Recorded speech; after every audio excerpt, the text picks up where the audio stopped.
ایک دفعہ کا ذکر ہے، کسی جنگل میں بطخ اور طوطا رہا کرتے تھے۔ ان کی آپس میں بہت گہری دوستی تھی۔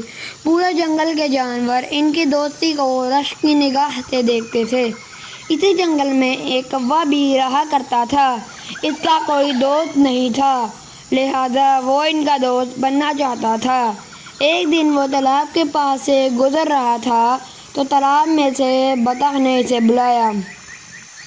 جب وہ اس کے پاس گیا تو وہ بہت پریشانی سے بولی کہ میرے دوست کا کچھ اتا پتہ نہیں، وہ 3 دن سے میرے پاس نہیں آیا۔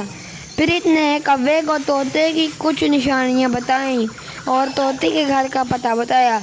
کوے نے اڑان بھری اور کچھ دیر میں طوطے کے گھر یعنی امرود کے پیڑ پر پہنچ گیا۔ جب وہ گھونسلے میں داخل ہوا تو اس نے طوطے کو زخمی پایا۔ طوطے نے بتایا کہ جب وہ کھانا لے کر واپس آ رہا تھا تو ایک چیل نے اس پر بری طرح حملہ کر دیا اور وہ بڑی مشکل سے جان بچا کر آیا۔ کوے نے اس کے زخم صاف کیے اور امرود کے پیڑ سے امرود توڑ کر لایا اور اسے کھانے کو دیے، اور خود بطخ کے پاس گیا اور اس کو ساری کہانی سنا دی۔ 3 دن میں طوطے کے زخم ٹھیک ہو گئے۔ اس دوران کوے نے اس کا بھرپور خیال رکھا اور بطخ کو اس کی خیریت کی اطلاع پہنچاتا رہا۔ جب طوطا بالکل ٹھیک ہو گیا تو بطخ اور طوطے نے کوے کا شکریہ ادا کیا اور اس سے دوستی کر لی۔